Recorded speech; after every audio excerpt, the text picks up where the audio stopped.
नमस्कार मंडळी, आम्ही मालवणी या चॅनलवर आपले मनापासून स्वागत आहे। हे बघा, आज मी आपणास मस्त लाल माठाची भाजी करून दाखवणार आहे। हे 2 जुड्या आणलेल्या ते मी मस्तपैकी अशा साफ करून थोडंसं मिठाच्या पाण्यात 2 मिनिटं ठेवून दिल्यानंतर स्वच्छ धुवून घेतल्या आणि आता हे बघा व्यवस्थित असं पाणी व्यवस्थित निथळून आलंय। आता हे मी जरा बारीक करून घेते आणि मग आपण भाजी करायला घेऊया। पहिले मी आता हे बारीक करून घेते। हे बघा, आता आपण बारीक करून घेतले, तर भाजी करायला घेऊया। दिसते भरपूर पण होणार एवढीशी, त्यामुळे आपण थोडेसे कांदे वगैरे घालून भाजी करूया। तर चला आता आपण भाजी करूया। हे बघा, आपण आता 1 पळी तेल घालून घेतलंय। तसं आपण ह्यामध्ये प्रथम ह्या मी 5 ते 6 मिरच्या घेतल्या। थोडं पालेभाजीमध्ये मिरच्या असलेल्या बऱ्या, आणि ह्या काय माहिती आहे तिखट नाहीये जास्त, त्याच्यामुळे मी 5 ते 6 घेतलेले आहेत। हे बघा, मिरच्या छान भाजल्या गेल्या। तर हे मी 3 मोठे कांदे आहेत ना, ते बारीक करून, पालेभाज्या कशा आळतात त्यामुळे कांदा जास्त घेतला तर थोडीशी भाजी वाढते पण आणि चव चांगली।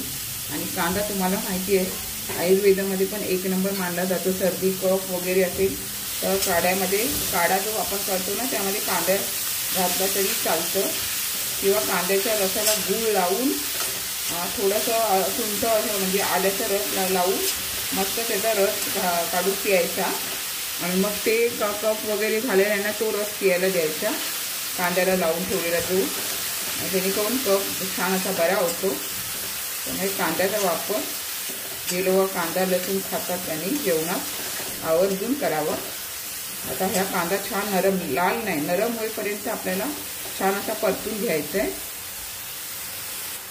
हे बघा, कांदा आपला बऱ्यापैकी असा नरम झाला, किती होता आणि तो आळूनही झाला।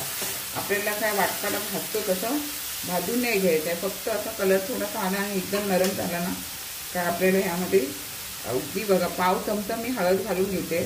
पालेभाज्यामध्ये हळद घातली नाही घातली तरी चालून जाते, तर मी आपली थोडीशी वापरते। आपण छान असा पुन्हा एकदा परतवून घेऊया। हे बघा, छान असं आपण आता हे हळद घातल्यानंतर पण परतवून घेतलंय। आता आपल्याला ह्यामध्ये ही भाजी घालून घ्यायची आहे। अगदी मी जास्त नाही, थोडीशी बारीक केलेली आहे। आता दिसताना किती कढईभर दिसते, आळून थोडीशी होणार। आणि आता आपल्याला ह्यामध्ये मीठ एवढ्यात घालायचं नाहीये, मीठ थोडीशी भाजी आळली ना की मगच घालायचं। तर आता तत्पूर्वी आपण आता हे छान अशी परतून घेऊया बघा अशा प्रकारे, आणि आता बारीक गॅस करून परतूया, नाहीतर मग तो आजूबाजूचा पाला कढईला लागून करपला जाईल। त्यामुळे बारीक गॅस करून परतायची। मी यामध्ये तेलाचा वापर पण कमी केलेला आहे असं। आणि ही भाजी नंतर झाकण मारून थोडीशी वाफेवर शिजवूया आपण। तशी काय पालेभाजी वाफेवर शिजवायची गरज लागत नाही, पण लाल माठाची भाजी थोडीशी आपण झाकण ठेवून शिजवून घेऊया। आता आधी हे मी परतवून घेते। हे बघा, आता यावरती झाकण मारून घेऊया। हे बघा, बऱ्यापैकी आपली भाजी आळत आलेली आहे। आता आपल्याला ह्यामध्ये मीठ घालायचं। मिठामुळे कसं अजून थोडंसं पाणी सुटतं आणि भाजी आपली व्यवस्थित शिजली जाणार। आता ह्यामध्ये हे चवीनुसार, कारण भाजी आळल्यामुळे आपल्याला किती मीठ घालायचं आहे, मीठ कमी घातलं तरी चालतं, आणि आपल्याला नंतर हवं झालं तर आपण पुन्हा नंतर घेऊ शकतो, पण मिठाचा वापर कमी करावा। आता हे मी छान अशी परतून घेते। हे बघा, आपण मीठ घातलं ना का कसं अजून पाणी सुटतं या भाजीला। हे बघा, सुकी होती मगाशी सुकी, त्यामुळे मीठ घालताना जरा नंतर घालायचं काही भाज्यांमध्ये। आता हे मी व्यवस्थित परतून घेतलंय। आता आपल्याला थोडा वेळ अजून ती चांगली शिजू देऊया। हे बघा, आता या भाजीतला बऱ्यापैकी ओलसरपणा असा कमी झालेला आहे, आणि लाल माठाच्या भाजीमुळे रक्तातली कमतरता आहे ना, रक्ताची वाढण्यास आपल्यास मदत होते।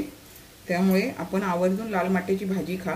आणि ज्यांना कोलेस्ट्रॉलचा त्रास असेल त्यांनी खोबऱ्याचा वापर नाही केला तरी चालेल कोणत्याही जेवणामध्ये, किंवा कमी खोबरं वापरलं तरी चालेल।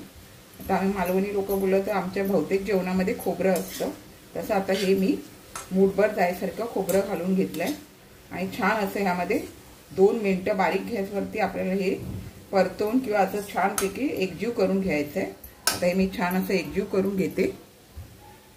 हे बघा, म्हणजे मस्त अशी आपली लाल माठाची भाजी झाली आहे। आपल्याला जर आवर्जून मिळत असेल तर आपण नक्की खा। आणि असं नाही की सीझनमध्येच येते, वर्षाच्या 12 महिने तुम्हाला या अशा पालेभाज्या मिळतातच। कधी कधी सीझन असतो तेव्हा कमी किमतीच्या असतात, सीझन नसतो तेव्हा महाग असतात। त्यामुळे तुम्ही आवर्जून नक्की करा अशा प्रकारे। आता मी गॅस बंद करून घेते। खूप छान झालेली अशा प्रकारे पण एकदा भाजी करून बघा। एकदम सोप्या पद्धतीमध्ये मी तुम्हाला दाखवलेली आहे। हे बघा मंडळी, छान अशी मी आपणास लाल माठाची पाल्याची भाजी करून दाखवलेली आहे। अशाच नवनवीन रेसिपी किंवा इतर व्हिडिओ सहित मी आपणास कायम भेटतच असते। आपण माझ्या चॅनलला लाईक, शेअर, सबस्क्राईब, हाईप करायला विसरू नका। चला तर आता इथेच थांबते। मस्त खा, स्वस्थ राहा। आपण माझे व्हिडिओ पूर्ण पाहता त्याबद्दल मनापासून खूप खूप धन्यवाद।